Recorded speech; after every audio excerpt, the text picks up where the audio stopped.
শেখ হাসিনাকে গ্রেপ্তারে ইন্টারপোলকে red notice জারির অনুরোধ জানিয়ে চিঠি দিয়েছে আন্তর্জাতিক অপরাধ ট্রাইব্যুনাল। সাবেক প্রধানমন্ত্রী মানবতা বিরোধী অপরাধে জড়িত থাকায় পুলিশ মহাপরিদর্শকের মাধ্যমে এই চিঠি দেয় ট্রাইব্যুনাল। মঙ্গলবার দুপুরে এসব বিষয় জানান চিফ প্রসিকিউটর তাজুল ইসলাম। এদিকে গণহত্যার অভিযোগে যাত্রাবাড়ী থানার 4 কর্মকর্তার বিরুদ্ধে গ্রেপ্তারি পরোয়ানা জারি করা হয়েছে।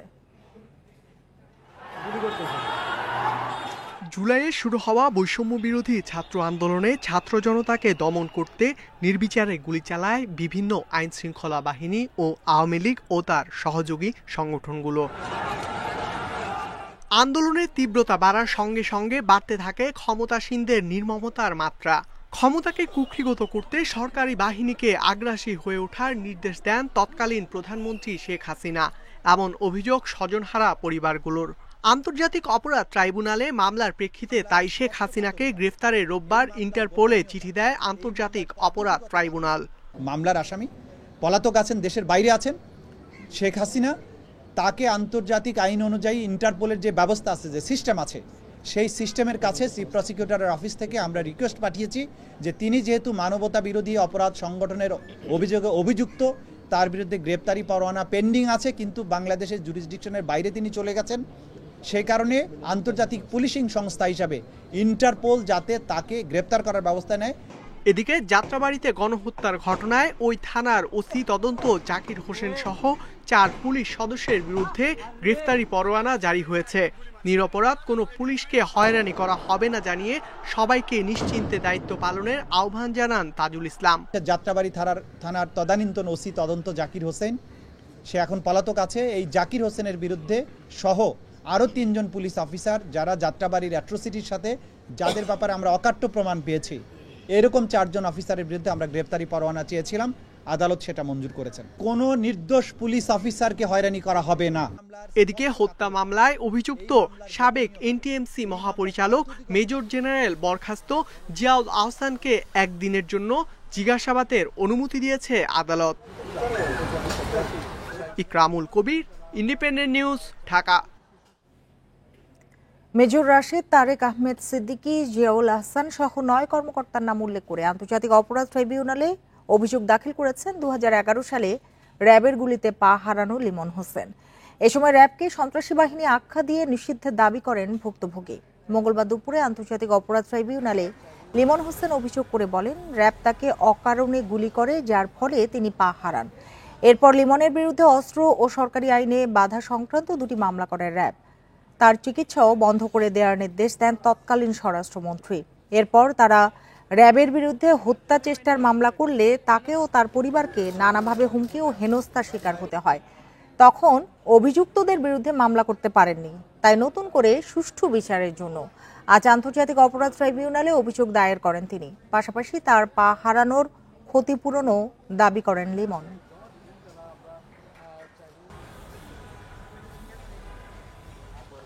র্যাব যেহেতু একটা সন্ত্রাসী সংগঠন নামে দিন দিন পরিচিতি পাচ্ছে, আমরা জানি যে নারায়ণগঞ্জ 7 খুন থেকে শুরু করে চিটাগাংয়ের মাজার ডাকাতি, এরকম অনেক অজস্র অপরাধ আছে র্যাবের বিরুদ্ধে, চাঁদাবাজি, গুম, খুন অনেক। তো তাই র্যাব যেহেতু আমার কাছে মনে হচ্ছে যে একটি সন্ত্রাসী সংগঠন, তাই র্যাবের বিলুপ্তির দাবি জানাচ্ছি। উপদেষ্টা মোস্তফা সরওয়ার ফারুকী ও শেখ বশির উদ্দিনকে পদত্যাগের আহ্বান জানিয়ে প্রধান উপদেষ্টা বরাবর আইনি নোটিশ পাঠিয়েছেন এক আইনজীবী। মঙ্গলবার অন্তর্বর্তী সরকারের প্রধান উপদেষ্টা ডক্টর মোহাম্মদ ইউনূসকে এ নোটিশ পাঠান ঢাকা জজ কোর্টের আইনজীবী শফিকুল ইসলাম সবুজ খান।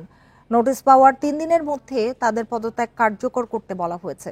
এছাড়া ওই আইনজীবী নিজেকে উপদেষ্টা মণ্ডলীতে অন্তর্ভুক্ত করার আবেদন জানিয়েছেন। নোটিশে বলা হয়েছে, সাবেক প্রধানমন্ত্রী শেখ হাসিনার প্রতি সহানুভূতিশীল ব্যক্তিদের অন্তর্ভুক্ত করে উপদেষ্টা মণ্ডলীকে প্রশ্নবিদ্ধ করা হয়েছে। চলচ্চিত্র নির্মাতা মোস্তফা সরওয়ার ফারুকী ও ব্যবসায়ী শেখ বশির উদ্দিন গত 10ই নভেম্বর উপদেষ্টা হিসেবে শপথ গ্রহণ করেন।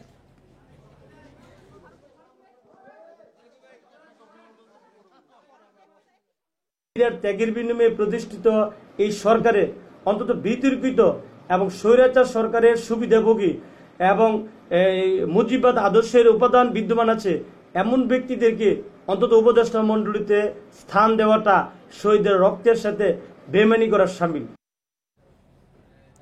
আওয়ামী লীগের ফ্যাসিবাদী শাসনে গণতান্ত্রিক আশা আকাঙ্ক্ষা পুরোপুরি ধ্বংস হয়েছে বলে মন্তব্য করেছেন বিএনপি মহাসচিব মির্জা ফখরুল ইসলাম আলমগীর।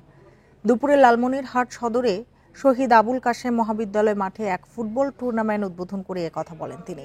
বলেন, বিএনপিকে ধ্বংস করার জন্য আওয়ামী লীগ সবসময় ষড়যন্ত্র করেছে, নানাভাবে নির্যাতন করেছে, মানুষকে গুম ও খুন করে ফ্যাসিবাদ প্রতিষ্ঠা ও একদলীয় শাসন প্রতিষ্ঠা করতে চেয়েছে তারা। এ সময় অন্তর্বর্তী সরকারের কাছে রাষ্ট্রীয় সংস্কার এবং একটি সুষ্ঠু ও গ্রহণযোগ্য নির্বাচনের আয়োজনের দাবি জানান মির্জা ফখরুল। এই অন্তর্বর্তীকালীন সরকারের কাছে জনগণের প্রত্যাশা অনেক। একটি সুষ্ঠু নির্বাচন, অবাধ নিরপেক্ষ নির্বাচন তো আছে, সেই সঙ্গে এই জঞ্জালগুলো যেগুলো 15-16 বছরে তৈরি হয়েছে, সংস্কারের মধ্য দিয়ে নতুন একটা বাংলাদেশ নির্মাণ করবার ভিত্তি প্রস্তুত করবার জন্য আকাঙ্ক্ষা রয়েছে। আওয়ামী লীগ এই মুহূর্তে নিষিদ্ধ হোক তা চায় না বিএনপি, এমন মন্তব্য করে দলটির স্থায়ী কমিটির সদস্য আমির খসরু মাহমুদ চৌধুরী বলেছেন, ভোটের মাধ্যমে জনগণই প্রত্যাখ্যান করবে আওয়ামী লীগকে। মঙ্গলবার দুপুরে জাতীয় প্রেস ক্লাবে আলোচনা সভায় তিনি একথা বলেন। এ সময় দেশের সাম্প্রতিক রাজনৈতিক পরিস্থিতি নিয়ে কথা বলেন বক্তারা। আমির খসরু মাহমুদ চৌধুরী বলেন, নির্বাচন ছাড়া অন্য কোনো বক্তব্য অন্তর্বর্তী সরকারের কাছে শুনতে চায় না জনগণ। প্রয়োজনীয় সংস্কার ছাড়া আর কোনো কাজে সময় নষ্ট করা উচিত নয়। তিনি বলেন, অনির্বাচিত সরকারের মেয়াদ দীর্ঘস্থায়ী হলে তা গণতন্ত্রের জন্য সুফল বয়ে আনে না বলেও মন্তব্য করেন আমির খসরু মাহমুদ চৌধুরী। আপনি গণতন্ত্রের কথা বলবেন আর নতুন নতুন বয়ান সৃষ্টি করে জনগণকে বাইরে রেখে সিদ্ধান্ত দেওয়ার চেষ্টা করবেন, সেটা গ্রহণযোগ্য হবে না বাংলাদেশের মানুষের কাছে। আপনি যদি আওয়ামী লীগকে ক্যান্সেল করে দিতে চান অন্য কোনোভাবে, এগুলো টিকে থাকে না। আওয়ামী লীগকে ক্যান্সেল করতে হবে, জনগণের ভোটের মাধ্যমে আওয়ামী লীগকে আপনাকে ক্যান্সেল করতে হবে।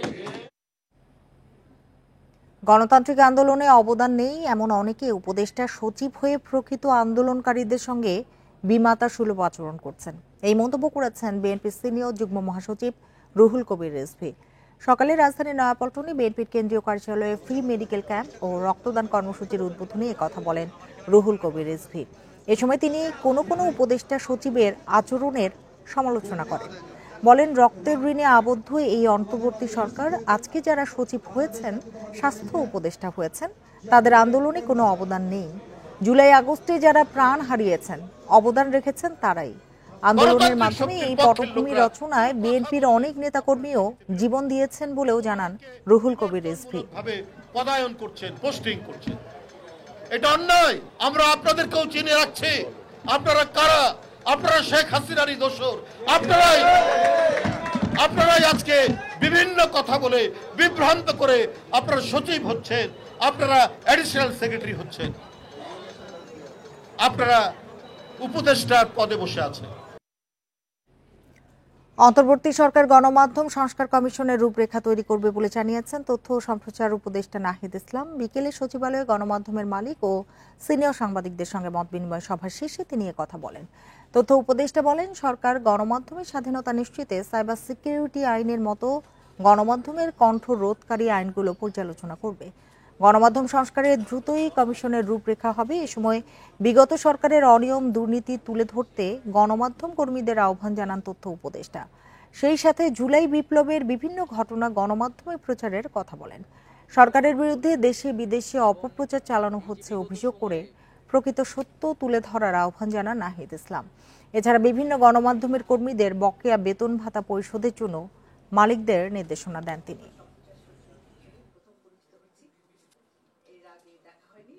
বিগত রেজিমে আসলে তারা যে নানাভাবে সাংবাদিকরা নির্যাতিত হয়েছে, তাদের স্বাধীনতা হস্তক্ষেপ করা হয়েছে, সেই কথাগুলো তারা বলেছেন। এবং সামনের সবারই প্রত্যাশা এখন আসলে আমরা সামনের দিনগুলোতে যাতে এই ধরনের পরিস্থিতি আর কখনোই বাংলাদেশে না তৈরি হয়, আমরা যাতে একটা মুক্ত গণমাধ্যম আমরা যাতে বাংলাদেশে নিশ্চিত করতে পারি সব সময়ের জন্য। রাজধানীর 300 কিলোমিটার খালের 120 কিলোমিটার দখল হয়ে গেছে।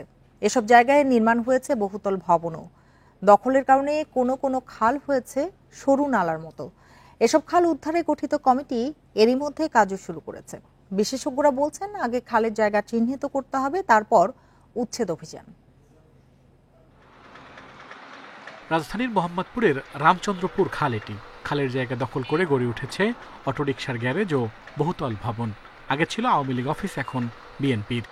এই যে এত বড় দল, ওই যে ওইদিকে বাড়ি দল, পুরো দেশ দল, সেইটা না পাই আপনি খাল পারে আইছেন এই যে বেটারা স্কুল ব্যান্টেন রাহে ওই নাইছেন এই যে দেখতে। যতদূর চোখ যায় খালে শুধুই দখলের থাবা। কোথাও কোথাও ভবন নির্মাণ করায় খাল হয়েছে নালা। এই বিএনপি, ওই জামাত ইসলাম, ওই আওয়ামী লীগ আর সবাই আসে আবার দখল করে, যে যার মতো দখল করে চলতেছে। এইভাবেই সিস্টেম ওই একের পর এক স্টেপ বাই স্টেপ চলতেছে। খাল তো মনে করেন আপনি নিছেন, আমি নিছি, আপনি বাড়ি করছেন, আমি বাড়ি করছি, আমি মনে করেন কাল বরট করছি, আপনি বরট করছেন। ঢাকা মহানগরীর ৭৫টি খালের বেশিরভাগই দখল হয়েছে। গবেষণা সংস্থা RDRCর হিসেবে ৩০০ কিলোমিটার খালের ১২০ কিলোমিটারই বেদখল। বিশেষজ্ঞদের অভিযোগ, সব হাউজিং প্রতিষ্ঠান ও প্রভাবশালীরা খাল দখল করেছে। রাষ্ট্রীয় যে হাউজিং কোম্পানিগুলো ছিল, গণপূর্তের হাউজিং এবং রাজুকের, তারা এক ধরনের দখল করেছে এবং এটাকে উৎসাহিত হয়ে পরবর্তীতে প্রাইভেট সেক্টরে যে হাউজিং কোম্পানিগুলো আছে, ইনক্লুডিং বসুন্ধরা থেকে শুরু করে আফতাবনগর, বনশ্রী, মিরপুর ইস্টার্ন হাউজিং, এরা হচ্ছে তার পরবর্তী ধাপে খালগুলো আসলে দখল ভরাট করে তারা হাউজিং কোম্পানি করেছে। দখল ও দূষণমুক্ত খালকেন্দ্রিক ব্লু নেটওয়ার্ক গড়তে কমিটি করা হয়েছে। এরই মধ্যে কাজ শুরু করেছেন তারা। সেগুলো তো আমাদের উচ্ছেদ করতেই হবে আইনগত প্রক্রিয়ার মধ্যে দিয়ে। এখানে তো সুযোগ নাই যে খালের জায়গা দখল করে কেউ ব্যক্তি স্বার্থে ব্যবহার করছে। আমরা এই বিষয়ে আমাদের এক্সিকিউশন লেভেলে আমরা তো কাজ করবই, আগে আমরা প্ল্যানটা করতে চাই কিভাবে করব। ১৫টি খাল খনন করলেই ঢাকার জলাবদ্ধতার সমস্যা অনেকটাই সমাধান হবে বলে জানান বিশেষজ্ঞরা। আল আমিন হোসেন, ইন্ডিপেন্ডেন্ট নিউজ, ঢাকা। এবার মেডিকেলে ভর্তি পরীক্ষার মূল্যায়ন ৩০০ নয়, হবে ২০০ নম্বরে। উচ্চ মাধ্যমিকের কয়েকটি বিষয়ে পরীক্ষা না হওয়ায় এমন সিদ্ধান্ত। এছাড়াও ৩ বছরে কিস্তিতে পরিশোধ করা যাবে বেসরকারি মেডিকেলে ভর্তি ফি। আর MBBS ভর্তি পরীক্ষা শুরু হচ্ছে ১৭ জানুয়ারি। এবছর উচ্চ মাধ্যমিকের পরীক্ষা শুরু হয় ৩০ জুন। জুলাইয়ে ছাত্র আন্দোলন শুরু হলে ৩ দফা স্থগিত হয় পরীক্ষা। শেষ পর্যন্ত ৬টি বিষয়ে পরীক্ষা হয়নি। স্বাস্থ্য শিক্ষা অধিদপ্তর বলছে, গুরুত্বপূর্ণ কয়েকটি বিষয়ে পরীক্ষা না হওয়ায় এবার MBBS ভর্তি পরীক্ষার মূল্যায়ন ৩০০ নম্বরের বদলে হবে ২০০ নম্বরে। আগের মতোই ১০০ নম্বরে হবে MCQ পরীক্ষা। আর মাধ্যমিক ও উচ্চ মাধ্যমিকে থাকছে ৫০ করে ১০০ নম্বর। আগে HSCর জন্য ১২৫ এবং SSCর জন্য ৭৫ আর MCQতে ১০০, এই ৩০০ নম্বরের মধ্যে পরীক্ষা হতো। এবছর এই পরীক্ষাগুলো যেহেতু হয়নি এবং এগুলো অ্যাগ্রিগেটের ভিত্তিতে নম্বর দেওয়া হয়েছে, এই জন্য সিদ্ধান্ত হয়েছে যে HSCর ওয়েটেজটা একটু কমিয়ে দেওয়া হবে। এই জন্য ২০০ নম্বরের মধ্যে এবার পরীক্ষা হবে। দ্বিতীয়বার ভর্তি পরীক্ষায় অংশ নিলে আগে কাটা যেত ৫ নম্বর, এবার তা করা হয়েছে ৩। আগে মাধ্যমিক ও উচ্চ মাধ্যমিক পরীক্ষায় ব্যবধান ২ বছরের বেশি থাকলে MBBS ভর্তি পরীক্ষায় অংশ নেওয়া যেত না। ব্যবধান ৩ বছর হলেও এবার অংশ নেওয়া যাবে পরীক্ষায়। এটা এই পরীক্ষা, যে পরীক্ষার মাধ্যমে আমরা সেই চিকিৎসক তৈরি করব যারা আমার চিকিৎসা করবে, আপনার চিকিৎসা করবে। সুতরাং আমরা আপনাকে এইটুকু আশ্বস্ত করতে পারি যে আমাদের তরফ থেকে ১০০% প্রচেষ্টা আছে যে কোনোভাবেই যেন কোনো বিতর্কিত, কোনো দুর্নীতিবাজ কেউ যেন এই ভর্তি পরীক্ষার সঙ্গে কোনোভাবেই সংশ্লিষ্ট না থাকতে পারে।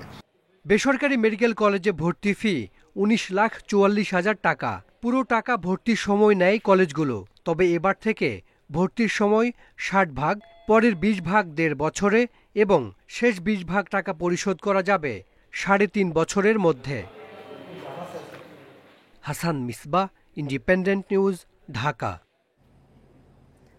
বাংলাদেশের চলমান সংস্কার কাজে সব ধরনের সহযোগিতা দেবে তুরস্ক। আজারবাইজানের বাকুতে COP29 সম্মেলনের সাইডলাইনে প্রধান উপদেষ্টার সঙ্গে বৈঠকে আশ্বাস দিয়েছেন রিসেপ তাইয়েপ এরদোয়ান। এদিকে জানুয়ারিতে বাংলাদেশে যুব উৎসবে যোগ দেওয়ার আমন্ত্রণে সাড়া দিয়েছেন FIFA president Gianni Infantino. COP29 জলবায়ু সম্মেলনে যোগ দিতে ৪ দিনের রাষ্ট্রীয় সফরে আজারবাইজানের রাজধানী বাকুতে আছেন প্রধান উপদেষ্টা ডক্টর মোহাম্মদ ইউনুস। মঙ্গলবার সম্মেলনের ফাঁকে প্রধান উপদেষ্টা বেশ কয়েকজন রাষ্ট্রনেতা ও সংস্থার প্রধানদের সঙ্গে বৈঠক করেন। এ সময় বিশ্ব ফুটবলের নিয়ন্ত্রক ফিফার প্রেসিডেন্টকে জানুয়ারিতে যুব উৎসবে যোগ দিতে ঢাকায় আসার আমন্ত্রণ জানান তিনি। এতে সম্মতি দিয়েছেন ফিফার প্রধানও। অন্তর্বর্তী সরকারের প্রধান উপদেষ্টার ভেরিফাইড অফিসিয়াল ফেসবুক পেজে এ তথ্য জানানো হয়। তুরস্কের প্রেসিডেন্টের সঙ্গে সাইডলাইনের বৈঠকে বাংলাদেশের সফরে আসার আমন্ত্রণ জানান প্রধান উপদেষ্টা। এই সময় চলমান সংস্কার প্রক্রিয়া এগিয়ে নিতে সব ধরনের সহযোগিতার প্রতিশ্রুতি দেন এরদোয়ান। এছাড়া সাজাপ্রাপ্ত 57 প্রবাসী বাংলাদেশিকে মুক্ত দেয়ায় আরব আমিরাতের প্রেসিডেন্ট মোহাম্মদ বিন জায়েদ আল নাহিয়ানকে ধন্যবাদ জানান ডক্টর ইউনূস। পাকিস্তানের প্রধানমন্ত্রী ছাড়াও মালদ্বীপ, ঘানার রাষ্ট্রপতি এবং ইরানের ভাইস প্রেসিডেন্টের সঙ্গে সাইডলাইনে আলোচনা করেন ডক্টর মোহাম্মদ ইউনূস। এ সময় জলবায়ু সংকট মোকাবেলার উপায় এবং পারস্পরিক স্বার্থ সংশ্লিষ্ট নানা বিষয়ে আলোচনা করেন তারা। জলবায়ু পরিবর্তনে ক্ষতিগ্রস্ত দরিদ্র দেশগুলোকে আরও অর্থ সহায়তা দেওয়ার পথ খুঁজে বের করাই এবারের সম্মেলনের মূল লক্ষ্য। Nafiza Dubla, independent news. রাজনৈতিক প্রতিহিংসা থেকে ঢালাওভাবে মামলার বিষয়ে সরকার বিব্রত বলে মন্তব্য করেছেন আইন উপদেষ্টা আসিফ নজরুল। বিকেলে বিচার প্রশাসন প্রশিক্ষণ ইনস্টিটিউটে বিচার বিভাগ সংস্কার কমিশনের সঙ্গে বৈঠক শেষে মন্তব্য করেন তিনি। আইন উপদেষ্টা বলেন, যুগোপযোগী আইনের মাধ্যমে ভবিষ্যতে বিচারপতি নিয়োগ করা হবে। জানান, আগামীতে মেধাবীরা যেন বিচারপতি হিসেবে নিয়োগ পান, এজন্য সংস্কার কমিশনের কাছে সহযোগিতা চাওয়া হবে। বর্তমান সরকার কোনো গায়েবী মামলা করছে না উল্লেখ করে তিনি আরও বলেন, বিগত সরকার অনেক গায়েবী মামলা করেছে, তবে বর্তমানে রাজনৈতিকভাবে যেসব গায়েবী মামলা হচ্ছে সেসব বিষয়ে কমিশনের সহায়তা চাওয়া হয়েছে। বিগত ফ্যাসিস্ট সরকারের আমলে গায়েবী মামলা হতো, সরকারের পক্ষ থেকে গায়েবী মামলা দিত। আর এখন আমরা সরকারের পক্ষ থেকে কোনো মামলা টামলা দিচ্ছি না। সাধারণ লোকজন, ভুক্তভোগী লোকজন, রাজনৈতিক প্রতিপক্ষ, তারা অন্যদের ব্যাপারে ঢালাও মামলা দিচ্ছে। ঢালাও মামলার একটা খুব মারাত্মক একটা প্রকোপ দেশে দেখা দিয়েছে। এটা আমাদেরকে অত্যন্ত বিব্রত করে। স্বৈরাচারের দোসরদের পুনর্বাসনের অপচেষ্টা হলে অন্তর্বর্তী সরকারকে ক্ষমতা থেকে নামাতে কালক্ষেপণ করা হবে না বলে জানিয়েছে বৈষম্য বিরোধী ছাত্র আন্দোলন। বিকেলে চট্টগ্রাম প্রেস ক্লাব এলাকায় এক সমাবেশে কথা বলেন বৈষম্য বিরোধী ছাত্র আন্দোলনের নেতারা। এ সময় তারা বলেন, শহীদদের রক্তের বিনিময়ে স্বৈরাচারী আওয়ামী লীগ সরকারের পতন হয়েছে। তাদেরই দোসরদের পুনর্বাসনের আয়োজন হলে প্রয়োজনে ফের রাজপথে নামার ঘোষণা দেন ছাত্র নেতারা। সমাবেশ থেকে অন্তর্বর্তী সরকারকে ভুল সিদ্ধান্ত না নেওয়ার আহ্বান জানান বক্তারা। আমরা এখান থেকে জানিয়ে দিতে চাই, আপনারা কোনোভাবে স্বৈরাচারের দোসরদের দালাল হয়ে কাজ করবেন না। আপনারা যদি স্বৈরাচারের দোসরের দালাল হয়ে কাজ করেন, তাহলে আপনাদেরকে যে দায়িত্ব দেওয়া হয়েছে সেই দায়িত্ব থেকে আমরা আপনাদেরকে নামাইতে কালক্ষেপণ করব না। ডেঙ্গু আক্রান্ত হয়ে গত 24 ঘন্টায় আরো 7 জনের মৃত্যু হয়েছে। এ নিয়ে চলতি বছর ডেঙ্গুতে মোট প্রাণহানি বেড়ে দাঁড়িয়েছে 367 জনে। মঙ্গলবার স্বাস্থ্য অধিদপ্তরের প্রতিবেদনে এই তথ্য জানানো হয়েছে। গত একদিনে এ রোগে আক্রান্ত হয়ে নতুন করে বিভিন্ন হাসপাতালে ভর্তি হয়েছেন 1211 জন। এর মধ্যে 37.4% নারী এবং 62.6% পুরুষ। চলতি বছর জানুয়ারি থেকে এখন পর্যন্ত হাসপাতালে ভর্তি রোগী 74,800 জন। 24 ঘন্টায় ডেঙ্গুতে মৃত 7 জনের মধ্যে 4 জনই ঢাকা সিটি কর্পোরেশনের। গত একদিনে বিভিন্ন হাসপাতাল থেকে ছাড়পত্র পেয়েছেন 1619 জন। আর এখন পর্যন্ত মোট সুস্থ হয়ে ছাড়পত্র পেয়েছেন 70,453 জন।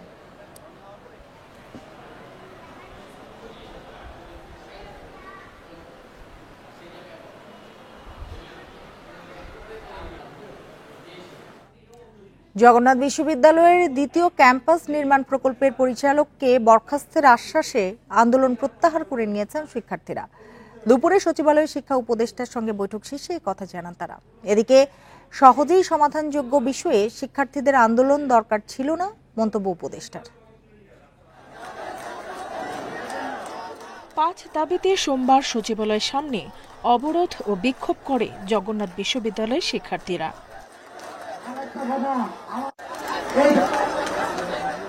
পরদিনই মঙ্গলবার দুপুরে সচিবালয়ে বিশ্ববিদ্যালয়ের উপাচার্য ও 2 শিক্ষার্থীর সাথে বৈঠক করেন শিক্ষা উপদেষ্টা।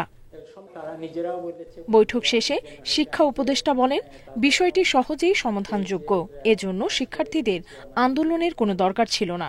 এরই মধ্যে কেরানীগঞ্জে নতুন ক্যাম্পাসে মেগা প্রকল্পের অনুমোদন দেয়া হয়েছে একনিকে।